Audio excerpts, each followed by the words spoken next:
So one can distinguish sometimes these birds have the function of not really teaching, but in a way embodying practical wisdom and spontaneity.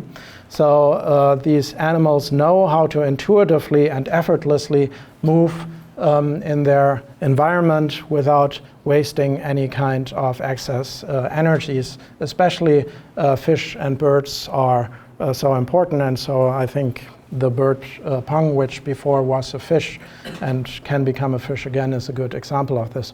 Also, in terms of the discourse about wisdom, the plurality of different animals is extremely important, because animals as well as plants demonstrate the existence of multiple and sometimes radically diverse perspectives on how to live well. So cicadas, ants, trees, often very small and very big animals, which is also already part of the perspectivism. Human beings are invited to think in the very small and in the gigantic dimensions that usually middle-sized creatures that we don't consider so often. A third group of animal depictions, I think, demonstrates what I call humorous anti-wisdom. Animals are funny caricatures who ridicule the philosophical infatuation with wisdom. Especially monkeys and eels come up very often. Of course, the monkey across cultures is a very common symbol for human beings and aping their language or behavior. Wisdom of transformation is a fourth mode in which these animals surface. Like the bird pong, these animals are subjects to transformation processes and move through different forms of life. So fish kun becomes bird pong, or a caterpillar becomes butterfly, but also less biologically accurate depictions like human beings becoming roosters, where here we might also say it's also a form of humorous depiction. When we die, we become different parts of nature. Among them also our arm might become a rooster and has then these special capacities that we as human beings might not enjoy. So this is one example here where we can see this pluralism of perspectives, but also animal-human parody. Especially important is the latter half of this quote, I think, because Zhuangzi, just as Aesop, highlights the relativity of dwelling places as well as aesthetic standards between different species of animals, between individuals of a species, as well as between animals and humans, to make a point about the contextual conditions of aesthetic judgment and proper behavior. So here, humans regard Mao Qiang and Lady Li, who must have been very beautiful in human eyes, as great beauties. But when fish see them, they dart into the depth. When birds see them, they soar into the skies. When deer see them, they bolt away without looking back. Which of these four knows what is rightly alluring? And often these stories leave the question open, because the point is that there is no way of deciding is the human standards of considering this person beautiful to be the ultimate standards, or should we rather be afraid of them like the fish or some birds flying away.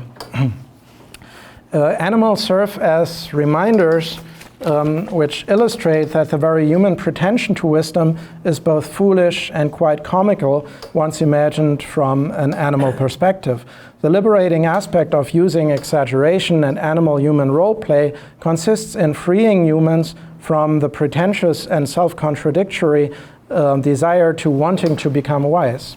Not only the Confucian insistence on virtues such as wisdom, but also the Daoists are being ridiculed, so there's even a sense of self-ridiculing. For example, the Daoist desire for longevity, even the Daoist desire to ridicule, is being ridiculed. Just as in the case of Aesop's fables, in Zhuangzi, the sense of humor is often what in German we refer to as Schadenfreude, a kind of mischievous or malicious joy at the suffering of others. And as the proverb has it, he who is the last one to laugh laughs the best. So we find laughing about laughter as well, kind of self-reflexive humor that is incorporated to even see that even an existence that is comical has to see where its blind spots and limits are if it wants to commit itself to the task of taking wisdom both not seriously and seriously.